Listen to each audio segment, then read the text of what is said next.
경외하는 마음으로 예배하오니 주여 우리에게 하늘의 은총을, 하늘의 구원을 허락하옵소서. 예수님의 이름으로 기도 올리옵나이다. 아멘.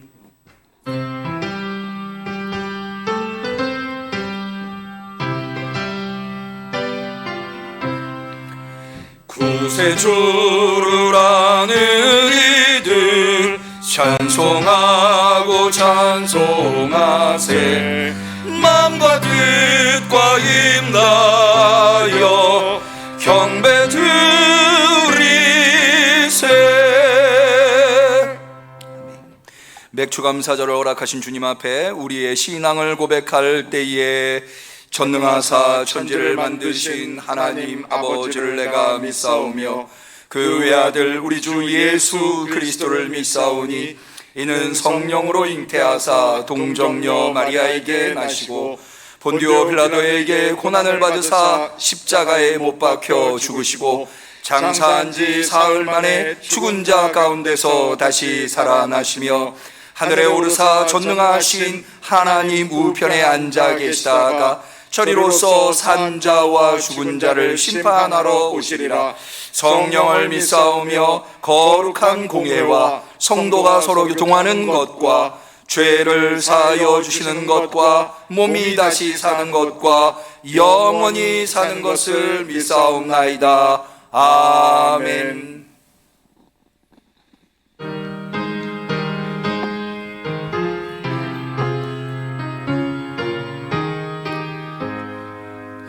저 밭에 농부 나가 씨 뿌려 놓은 후 주 크신 능력 내려 잘 길러주셨네. 또 사시사철 따라 햇빛과 단비를 저 밭에 내려주니 그 사랑 한없네. 온갖 귀한 선물 주님이 주신 것 그 풍성하신 은혜를 다 감사드리세. 저 산과 들을 보라 참 아름답구나. 길가에 고운 꽃도 주님의 솜씨라. 저 공중 나는 새도 다 먹여주시니 그 사랑하는 자녀 돌보지 않으랴. 온갖 귀한 선물 주님이 주신 것 그 풍성하신 은혜를 다 감사드리세. 씨 뿌려 거둔 곡식 주님의 은혜라. 우리의 몸과 마음 새 힘이 넘치네. 주 은혜 받은 우리 참 감사하면서 이 예물 드리오니 다 받아주소서.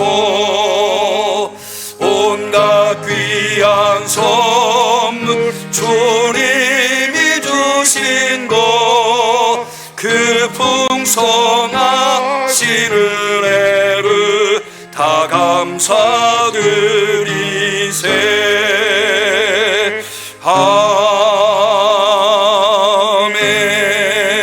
아멘.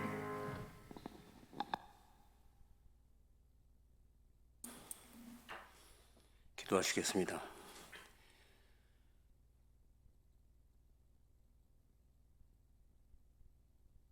한 주간도 저희를 사랑으로 먹이시고 푸른 초장으로 인도하시는 하나님께 감사와 찬송과 영광을 돌립니다. 죄와 허물로 죽었던 저희들을 사랑하시고 독생자 예수 그리스도를 이 땅에 보내주시고 예수의 피로 대속해 주시고 대신 돌아가심으로 우리를 살리셔서 하나님을 아버지라고 부를 수 있는 하나님의 자녀의 특권까지 주셔서오니 이 은혜와 사랑에 무한한 감사를 드립니다. 이 시간 예배의 자리에 함께하여 주시옵소서. 주의 자녀들 머리 위에 한없는 은혜와 축복을 내려 주시옵시고 또한 선포되는 말씀을 통하여 우리의 인격과 삶이 그리스도인답게 변화되고 성숙해지는 복된 시간이 되게 하여 주시옵소서.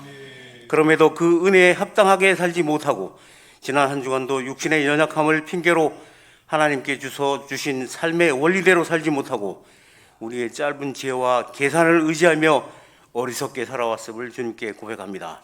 하나님을 사랑한다고 하면서도 세상 것을 사랑하였고 내 자신을 사랑하였고 쾌락을 사랑하였음을 고백합니다. 주여, 이 시간 주님 앞에 아무것도 숨길 것이 없이 내 모습 이대로 나왔사오니 아버지, 저희의 모든 죄악을 용서하여 주시옵시고 회개를 통하여 저희의 믿음이 더 이상 젖만 먹는 어린아이에 머물지 않게 성숙된 은혜를 내려 주시옵소서. 맥주 감사 주일입니다. 봄에 씨앗을 뿌려 풍요로운 곡식을 거두어 저희를 배부리 먹게 하셨듯이 저희의 신앙이 날마다 자라나게 하시고 온전히 우리 주 하나님만 바라보며 아버지께 영광 올려드리는 삶을 저희 모두에게 축복하여 주시옵소서. 시험과 환난으로 식어가는 믿음 위에 성령의 불로 충만케 하여 주시옵시고 영육간의 병든 몸과 마음의 상처들도 치료하여 주실 줄 믿습니다. 교회에 헌신 봉사하는 손길들이 있습니다. 찬양 안내, 방송 교사 등 이들의 지혜로운 마음과 충성된 마음을 보아주셔서 열심히 봉사하게 하여 주시고 이들의 수고가 헛되지 않게 하여 주시옵소서. 주님, 이제 세우신 목사님을 위하여 기도합니다. 오늘도 전하여 주시는 그 말씀이 하나님의 은혜가 충만케 하여 주시옵시고 듣는 우리 모든 성도들이 아멘으로 화답하는 귀한 시간이 되게 축복하여 주시옵소서. 거룩하신 예수님의 이름으로 간절히 기도드렸습니다. 아멘.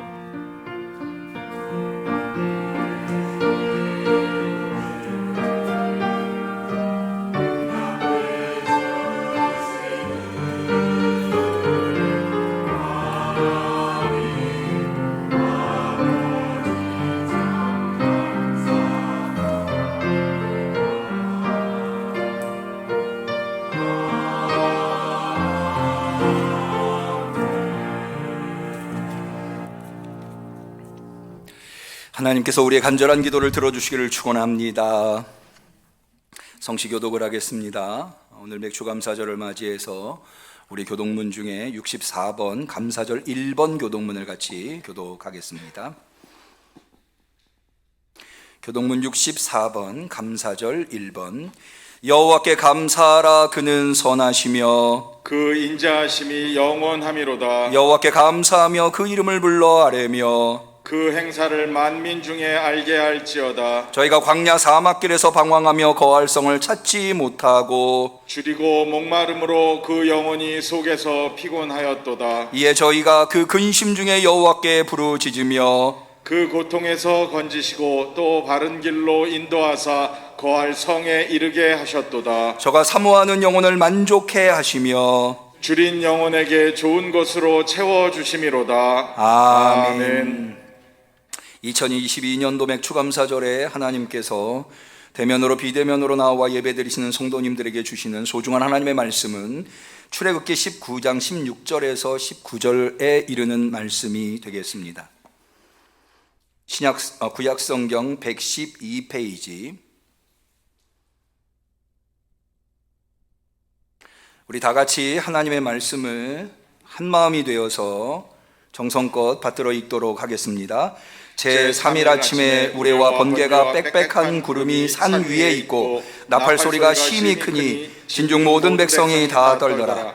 모세가 하나님을 맞으려고 백성을 거느리고 진에서 나오매 그들이 산 기슭에 섰더니 시내산에 연기가 자욱하니 여호와께서 불 가운데서 거기 강림하심으로 그 연기가 옹기점 연기같이 떠오르고 온 산이 크게 진동하며 나팔 소리가 점점 커질 때에 모세가 말한즉 하나님이 음성으로 대답하시더라. 이는 하나님의 말씀입니다. 아멘. 시온 찬양대의 특성이 있겠습니다.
아멘.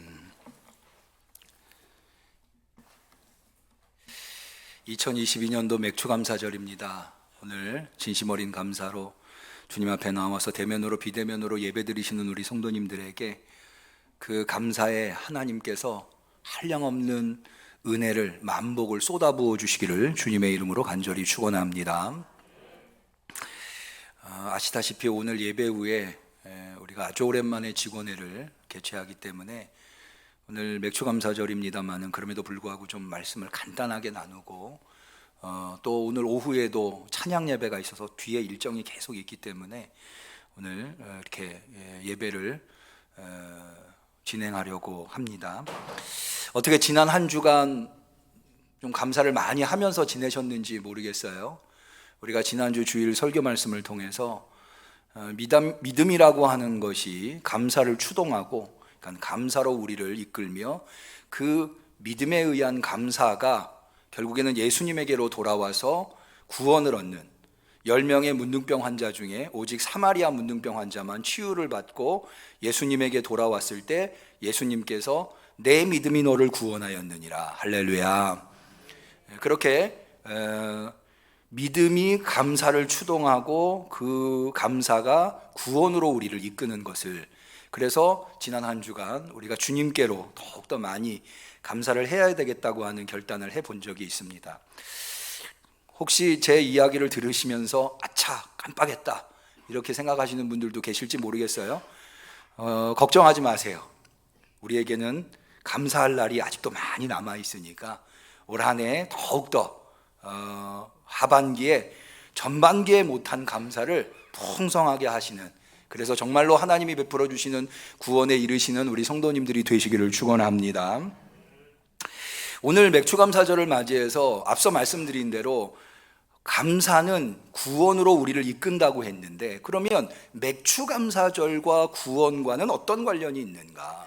또 그 구원에 이르기 위해서 우리는 어떻게 해야 하는가? 이런 것들을 생각해 보는 것이 좀 소중하겠다 싶어서, 더군다나 우리가 오늘 전반기를 마감하고 하반기를 시작하고 있지 않습니까?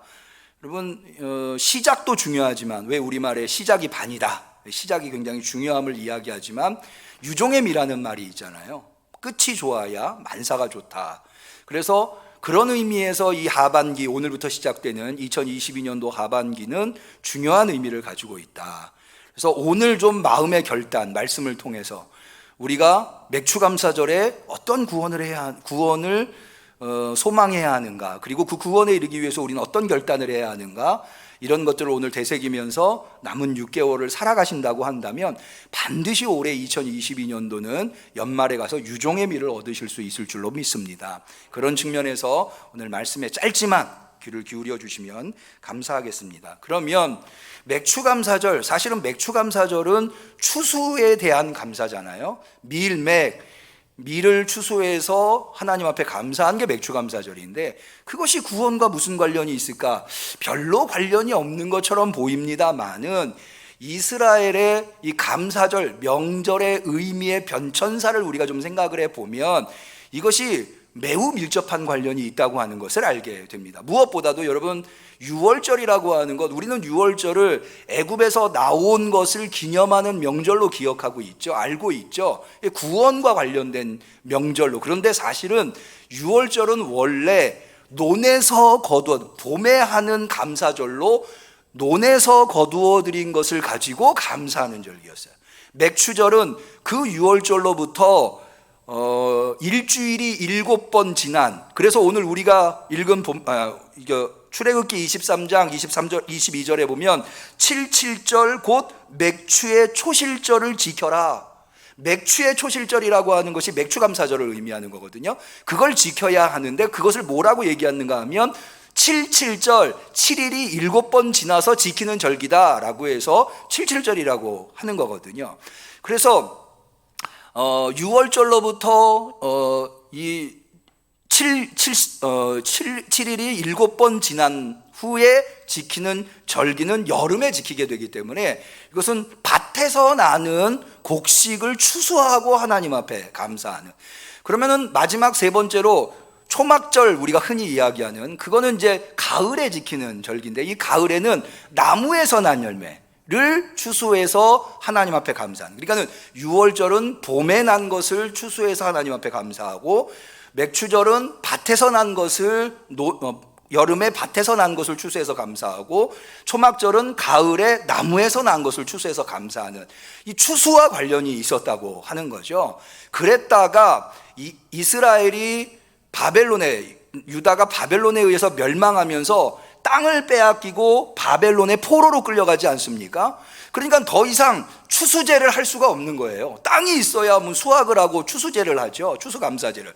그런데 바벨론의 포로로 끌려갔으니 추수제를 할 수가 없는 거죠. 그럼에도 불구하고 지난주에 말씀드린 대로 명절이라고 하는 것이 꼭 추수가 아니더라도 자신의 정체성을 지켜나가는, 정체성이 무엇인가를 알려주는 의미가 거기에 많이 담겨 있다고 말씀을 드렸죠. 우리가 농부가 아님에도 불구하고 설과 추석을 지키는 것과 같은 의미라고 말씀을 드렸죠. 바벨론의 포로로 끌려간 이 유대인들이 이 명절이 될 때마다 이 6월절, 맥추절, 초막절이 될 때마다 명절을 지키는데, 열매가 없으니까 어떤 의미로 이걸 지켰는가 하면 바로 우리가 알고 있는 대로 구원과 관련해서, 그래서 6월절은 아시다시피 애굽에서 나온 것, 그다음에 초막절 가을에 지키는 것은 광야 40년 동안 초막을 짓고 살았는데 하나님께서 그들을 인도해 주셨던 것, 그것을 의미하는 것으로 명절의 의미가 변화되었다고 하는 거죠. 그러면 맥추절은 어떻게 바뀌었는가? 맥추절을 오늘 77절이라고 성경이 출애굽기 22장 22절에 말씀하고 있는데요, 맥추절은 추수의 의미를 가지고 있고 77절은 아까 말씀드린 대로 6월절 이후에 49일 후에 지키는 절기로 이렇게 이야기. 그래서 77절 하면은 맥추절과 함께 유대인의 히브리적 구약의 명칭입니다. 그런데 요게 신약으로 넘어오면 오순절, 우리한테는 77절이나 맥추절보다 오순절이라고 하는 명칭이, 이게 다 같은 맥추절을 의미하는 거거든요. 77절은 77에 49, 49일 다음에 지키는 절기고, 오순절은 50일 만에, 6월절 이후에 50일 만에 지키는 절기다라고 해서 오순절. 그러니까 오순절은 신약에 와서 얻어진 헬라적 명칭의 펜타코스라고 해서 헬라의 명칭으로 불리는 이름이 오순절이라고 하는 거죠. 예수님 시대에는 오순절이라고 하는 호칭을 훨씬 더 많이 사용했다는 거예요. 그러면 이 오순절은 어떤 의미냐? 바로 오늘 우리가 읽은 본문, 이 본문은 하나님께서 이스라엘을 애굽에서 건져내시고 시내산까지 이끌고 이스라엘에게 하나님의 계명, 율법을 주시는 장면이거든요. 사실 이스라엘의 신앙에 아주 중요한 두 가지, 이스라엘의 신앙을 떠받치는 두 가지 사건이 있는데, 기둥이 있는데, 그게 뭐냐면 하나는 출애굽이라고 하는 사건이고요, 하나는 하나님께서 시내산에서 율법을 주신 사건이에요. 그런데 어떤 측면에서는 이 율법을 주신 사건이 훨씬 더 중요합니다. 왜냐하면 여러분, 출애굽이라고 하는 것에서 이스라엘이 한 일이 별로 없어요. 하나님께서 10가지 재앙을 통해서 모세를 보내시고 애굽에서부터 건져내, 이스라엘은 애굽의 노예로 있다가 모세 따라서 나온 것밖에는 없어요. 그런데 이 이스라엘이 그것을 통해서 하나님의 백성이 됐는데 자격이 전혀 없잖아요. 하나님의 백성이 될 만한 자격이 있어서 이스라엘이 하나님의 백성이 된 것이 아니라 그들을 불쌍히 여기셔서 하나님이 그들을 하나님의 백성으로 삼으셨기 때문에 하나님의 백성이 되고도 전혀 자격이 없는 거예요. 그래서 이스라엘에게 하나님의 백성은 모름지기 어떠해야 하는가라고 하는 것을 가르쳐 주신 것이 바로 율법이라고 하는 거죠. 그래서 모세 오경에 보면은요, 이 율법을 지킬 때에 이스라엘은 하나님의 백성이 되고 하나님은 이스라엘의 하나님이 되신다, 거듭거듭해서 나오는 것을 볼 수가 있습니다. 그러니까는 율법을 받아서 이제 전적인 하나님의 은혜로 이스라엘이 하나님의 백성이 되었다면, 이제 율법을 받음으로 말미암아 하나님의 백성다운 면모를 갖출 수 있게 되었다고 하는 측면에서 이 율법 수여는 대단히 중요한, 바로 오순절이 그런 의미를 가지고 있었다고 하는 거죠. 그래서 이 오순절에 오늘 우리가 읽은 본문 출애굽기 19장 16절에서 19절 말씀, 이 말씀을 유대인들은, 예수님 시대의 유대인들은 읽었다, 그리고 새겼다라고 합니다. 그래서 오순절은 율법 수양, 그러니까는 6월절은 출애굽, 오순절은 율법 수여, 그리고 초막절은 이 광야 생활한 것, 그걸 통해서 가나안에 들어가게 구원을 얻게 되었으니까요. 이런 의미가 맥추절, 77절, 오순절에 있다. 그런데 이것이 우리는 유대인들이 아니잖아요.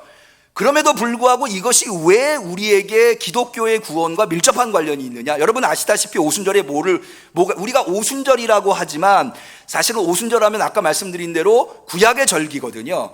신약에 오면 오순절을 우리가 무엇이라고 하죠? 성령 강림절이라고 하죠. 왜? 오순절에 성령이 임했기 때문에. 그렇게 함으로써 교회가 역사 속에 등장하게 되었고 기독교 공동체가 생겨나게 되었다고 하는 거죠. 이게 가지고 있는 굉장히 중요한 구원의 의미가 있습니다. 뭐냐 하면, 여러분 왜 그렇게 하나님께서 유월절과 오순절과 초막절을 통해서 이스라엘을 구원하고 하나님의 백성으로 삼으시고 가나안 땅을 주셨음에도 불구하고 이스라엘은 결국에는 멸망해서 바벨론의 포로로 끌려갔을까요? 그 핵심에는 그 실패한 역사의 핵심에는 뭐가 있냐면 바로 율법을 제대로 지키지 못했다고 하는 거예요. 율법을 제대로 지키지 못. 그래서 여러분 신명기에 보면은요, 계속해서 반복해서 나오는 게 뭐냐? 너희가 하나님의 계명을 지키면 복을 받을 것이고 생명을 얻을 것이고, 하나님의 계명을 지키지 않으면 하나님으로부터 심판을 받고 죽음에 이르게 될 거다, 땅을 빼앗길 거다. 신명기 28장에 아주 거듭거듭해서 나오는 것을 볼 수가 있습니다. 그러니까 이스라엘이 실패한 지점은 뭐냐면 바로 율법을 받았지만 그 율법을 제대로 지키지 못한 것에 실패해서 결국에는 이스라엘 하나님의 백성이라고 하는 자격을 상실하게 되었다고 하는 거예요. 그래서 바벨론의 포로의 생활을 하게 된 거죠. 그런데 여기서 끝나지 않아요. 하나님은 선지자들을 통해서, 특별히 에스겔을 통해서 첫 번째로 주신 율법을 이스라엘이 받아서 실패했지만 그 실패를 극복하고 하나님이 새로운 이스라엘 하나님의 공동체를 만드시겠다고 하는 비전을 주셨는데, 그게 바로 새로운 율법, 그게 바로 성령이라고 하는 거예요. 성령. 그러면 이게 어떤 관계에 있느냐? 자, 이스라엘은 사실은 율법을 굉장히 열심히 지켰습니다. 그럼에도 불구하고 이스라엘이 율법에 대해서 실패했다고 하는 것은 율법의 핵심, 율법을 어떻게 지켜야 제대로 지키는 것인가, 이것을 놓친 거예요. 그것이 어디에 기록되어 있는가? 이거는 이스라엘 사람들도 너무나도 잘 알고 있는 건데요. 그게 어디에 기록되어 있는가? 신명기 6장에 기록되어, 여러분이 잘 아시는 쉐마, 이스라엘아 들으라 라고 하는 구절이에요. 제가 한번 읽어드릴게요.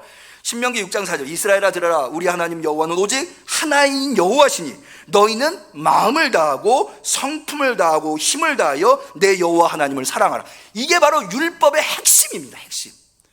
율법은 어떻게 지키는 거냐? 오직 한 분이신 여호와 하나님, 그분을 고백하면서 그분을 마음을 다하고 뜻을 다하고 성품을 다하고 힘을 다해서 사랑하는 거예요. 이것이 이스라엘의 신앙 고백입니다. 우리가 왜 예배 드릴 때마다 사도신경으로 신앙 고백하잖아요. 그 굉장히 중요하지 않습니까? 그런 거랑 마찬가지로 이것이 대단히 중요하기 때문에 이스라엘은 이것을 거듭거듭 자녀들한테 가르쳐야 할 뿐만 아니라 눈길이 머무는 곳마다 그것을 기록해놔요. 자, 이어진 말씀에 이렇게 되어 있어요. 오늘날 내가 내게 명하는 이 말씀을 너는 마음에 새기고 내 자녀에게 부지런히 가르치며 집에 앉았을 때나 길에 행할 때에든지 누웠을 때든지 일어날 때든지 이 말씀을 강론할 것이며, 너는 또 이것을 내 손에 메고 기호로 삼으며 내 미간에 붙여 표로 삼고 또 내 집 문설주와 바깥문에 기록할지니라. 뭐예요? 곳곳에다가 기록해놓으라. 이게 중요하니까. 율법은 이렇게 지키는 거니까. 마음을 다하고 성품을 다하고 힘을 다해. 이거는 예수님 시대에도 마찬가지입니다. 예수님에게 한 율법사가 찾아와서 무엇이 가장 큰 계명입니까? 라고 물어보는데, 가장 큰 계명이라고 하는 것은 the first, 최고가 첫 번째 되는 계명이 무엇입니까? 라고 하는 의미라기보다는 가장 기본이 되는, 우리가 흔히 종가, 이 종자가 마루종자인데요, 종가 하면은 제일 앞에 있는 집이면서 근본이 되는 집 아닙니까? 사실은 이 첫 번째 가장 큰 계명이라고 하는 것이 바로 그런 의미예요. 그게 무엇이냐고 질문할 때 예수님께서 마태복음 22장 37절에 이렇게 대답하십니다. 예수께서 가라사대 내 마음을 다하고 목숨을 다하고 뜻을 다하여 주 너희 하나님을 사랑하라. 아까 신명기 6장에 나와 있는 그것을 그대로 말씀하시는 것을 볼 수가 있어요. 바로 유대인들은 이 지점에서 실패한 거예요. 문자적으로는 열심히 지켰죠. 안식일도 열심히 지키고 뭐 여러 가지 정결법을 열심히 지키고 제사도 열심히 했죠. 그런데 정말 중요한 것, 그런 것들이 서 있는 토대, 여러분, 건물이 쓰려면 기초가 잘 돼 있어야죠. 기초가 없는데 건물을 어떻게 씁니까? 그 기초가 무엇이냐? 내 성품을 다하고 마음을 다하고 힘을 다해서 하나님을 사랑하는 거예요. 근데 그게 실패한 거예요. 그래서 하나님께서 에스겔을 통해서 새로운 이스라엘 공동체는 이 실패를 반복하지 않도록 율법을 수여하시겠다, 새로운 율법을 주시겠다. 그게 뭐냐? 성령이라는 거예요. 성령이 이스라엘의 실패를 극복하고 새로운 하나님의 공동체에게 주는, 제가 예전에도 한번 인용했습니다만 에스겔서 36장, 에스겔서 37장 하면은 마른 뼈가 살아나는 환상을 에스겔이 본 아주 유명한 장면이죠. 근데 그 바로 앞에 하나님께서 그렇게 마른 뼈처럼 되어 있는 이스라엘을, 하나님의 공동체, 하나님의 백성을 회복시키실 때 어떤 방식으로 회복시키실 것인가 라고 하는 것을 에스겔에게 이렇게 말씀해 주십니다. 또 새 영을, 새로운 영을 너희 속에 두고 새 마음을 너희에게 주되 너희 육신에서 굳은 마음을 제하고 부드러운 마음을 줄 것이며. 이게 무슨 얘기냐? 하나님 앞에서 강팍한 마음을 이스라엘이 가져서 결국에는 율법을 지키는데 실패했다는 거예요. 그래서 부드러운 마음을 가질 수 있도록 새 영을 주시겠다. 그 새 영이 너희 마음에 들어가면 너희는 부드러운 마음을 갖게 될 것인데, 그 부드러운 마음은 하나님을 진심으로 사랑하는 것, 중심으로 사랑하는 것, 그거를 줄 텐데, 그럼 그 새 영이 뭐냐? 이어진 27절에 또 내 신을 너희 속에 두어 너희로 내 율례를 행하게 하리니 너희가 내 규례를 지켜 행할지라. 내가 너희 열조에게 준 땅에 너희가 거하여 내 백성이 되고 나는 너희 하나님이 되리라. 무슨 얘기냐?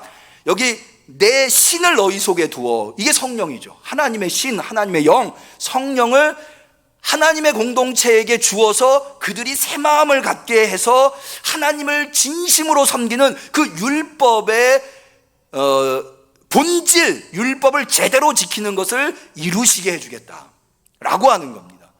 깨달음이 있으시기를 축원합니다. 그래서 오순절날 율법을 수여하신 날 성령님이 교회 공동체에 임하신 거예요. 교회 공동체. 여러분, 성령이 사도행전 2장에 보면 성령이 베드로를 비롯한 그 제자들에게 임할 때 성령의 모습이 어땠나요? 불의 혀 같다고 그랬죠. 강한 바람이 불면서 성령이 불의 혀의 모습으로 임했다고 그랬어요. 어떤 분들은 이 불의 혀라고 하는 것을 성령이 불의 혀로 임하셔가지고 사람들이 방언이 터졌다, 방언을 하도록 하신 것이다 라고 이야기하는데, 그렇게 해석을 할 수도 있습니다만은 보다 더 분명한 것은 오늘 우리가 읽은 본문과의 관계예요. 자, 오늘 우리가 읽은 본문 다시 한번 볼까요? 19장 18절입니다. 하나님이 이스라엘에게 등장하셔서 율법을 주시려고 하는 장면인데요, 시내산의 연기가 자욱하니 여호와께서 어디 가운데에서 강림하셨어요? 불 가운데에서. 그리고 그 연기가 옹기점 연기같이 떠올랐다. 이 옹기점 연기라고 하는 게 뭐냐면 가마솥에서 왜 그 그릇 같은 거를 구워낼 때 거기에 연기가 올라오지 않겠습니까? 그 연기 같았다는 거예요. 그거를 사도행전 2장에서는 불의 혀 같다고 표현한 거예요. 불 가운데 임하신 하나님. 그러니까 하나님께서 여기 명백하게 출애굽기 19장에 시내산에서 이스라엘에게 불 가운데 나타나셔서 하나님의 율법을 준 것처럼 사도행전 2장에 이제는 돌에 새긴 율법이 아니라 성령을 통해서 하나님을 진심으로 중심으로 사랑할 수 있도록 만들어 주신다라고 하는 것이 바로 사도행전 2장에 나타나는 성령 강림의 의미다.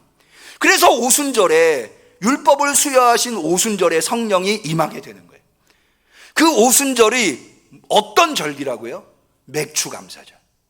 그러니까 이야기야, 맥추감사절과 구원이 어떤 관계에 있느냐? 여러분, 우리가 하나님의 뜻을 올바로 준행할 수 있을 때야만이 구원을 완성할 수 있어요.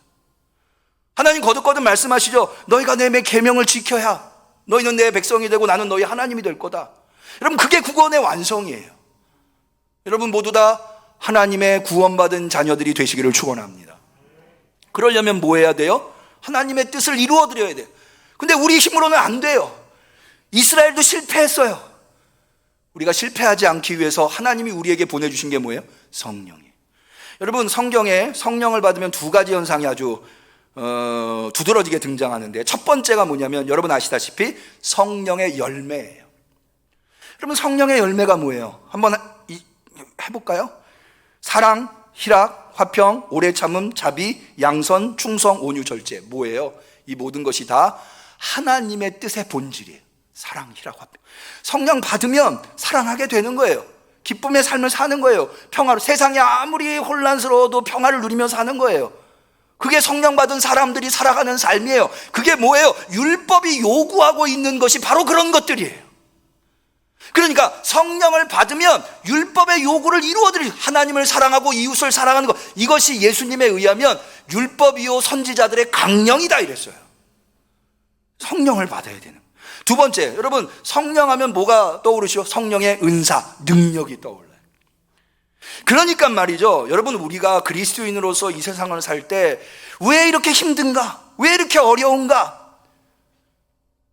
왜냐하면 여러 가지 이유가 있겠습니다만 그 이유의 근본에는 뭐가 있냐? 성령 충만 안 해서 그래요. 여러분, 저도 목회를 하면서 목회가 힘들어질 때가 어느 때냐면 성령 충만하지 않을 때.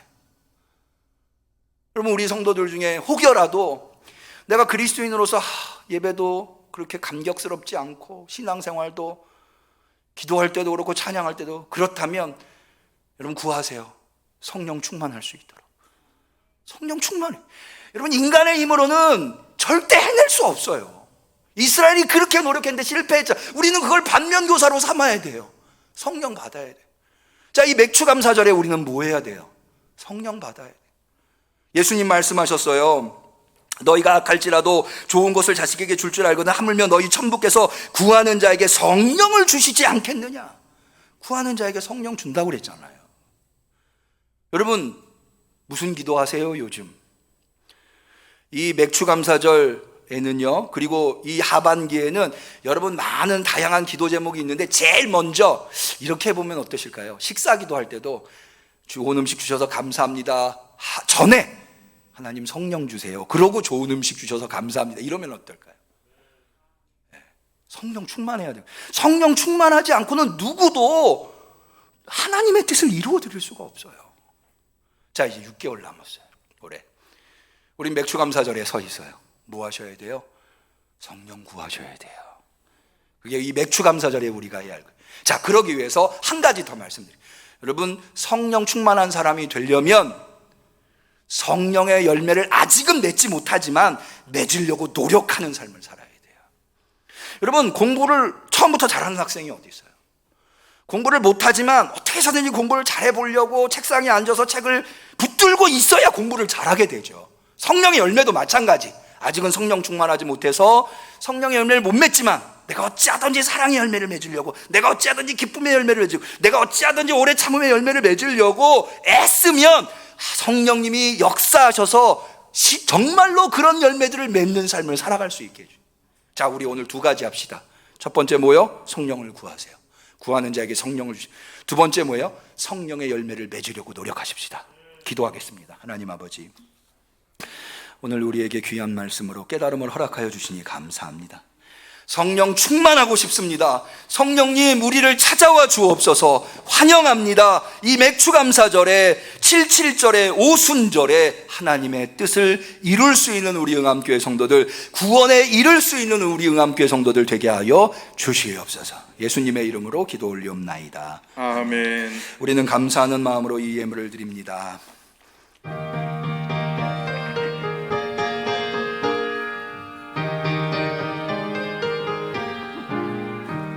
세상 모든 풍파 너를 흔들어 약한 마음 낙심하게 될 때에 내려주신 주의 복을 세어라. 주의 크신 복을 내가 알리라. 받은 복을 세어 보아라. 크신 복을 내가 알리라.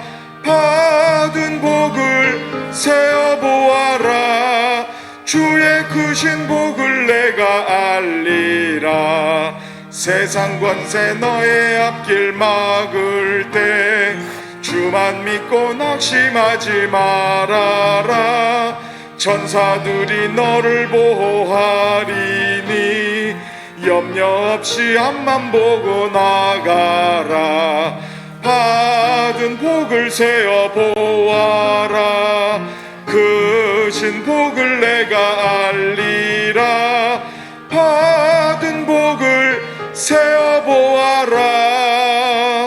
주의 크신 복을 내가 알리라.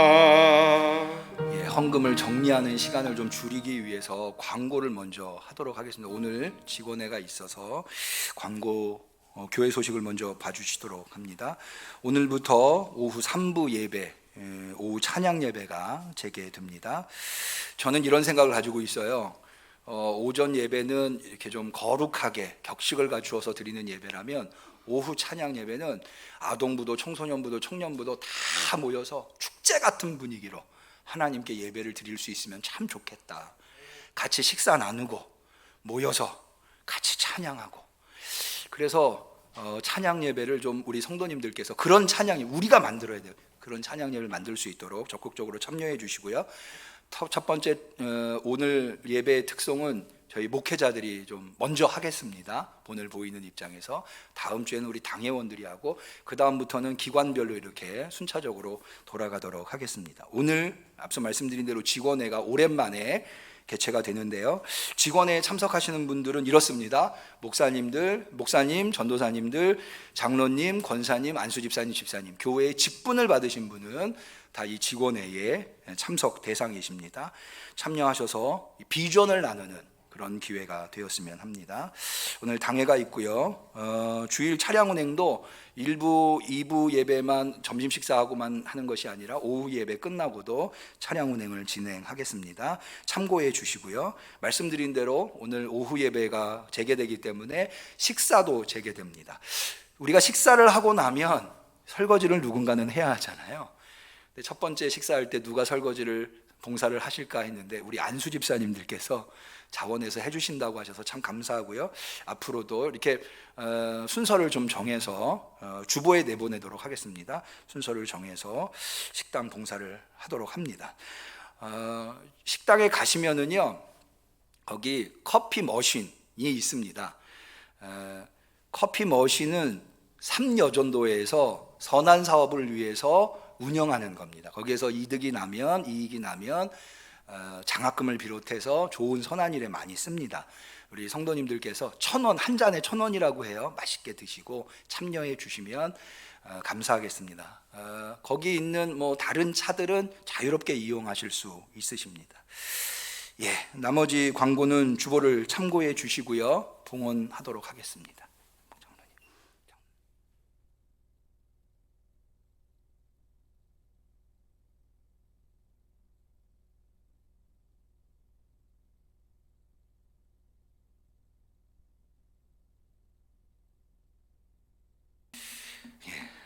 많은 분들께서 선교헌금, 복지헌금, 주정헌금, 또 맥주감사절 헌금 11조 성미를 드리셨습니다.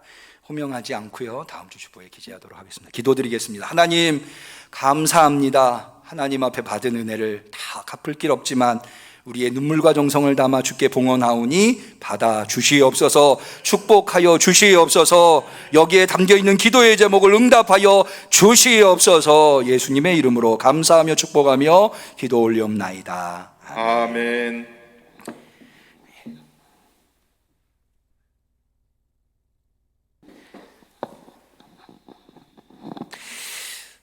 우리 오늘은 거듭 말씀드린 대로 직원회가 있어서 축복의 노래는 생략하고 서로 성도들의 친교로 바로 넘어가도록 하겠습니다. 그 곁에 계신 분들과 서로 인사하겠습니다. 그리스도의 평화를 빕니다. 그리스도의 평화를 빕니다. 비대면으로 예배드리신 분들에게도 그리스도의 평화가 임하시기를 바랍니다. 송영 하시겠습니다.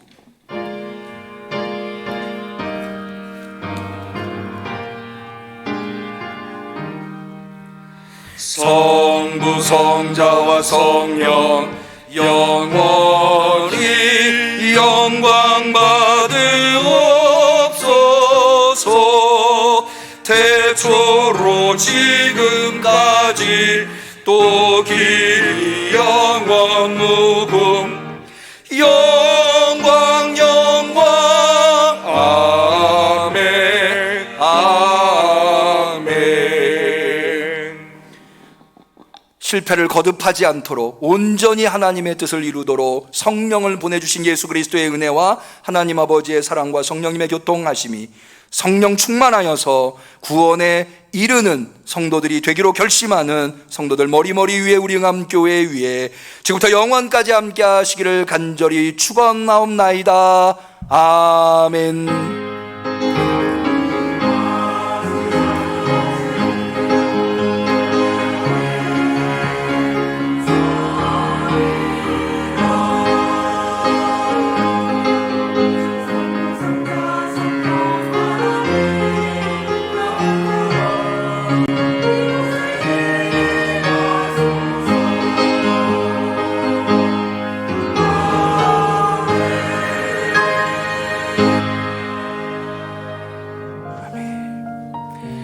바로 이어서 직원회를 갖겠습니다. 다 자리에 앉으시고 찬송가 411장 예수 사랑하심은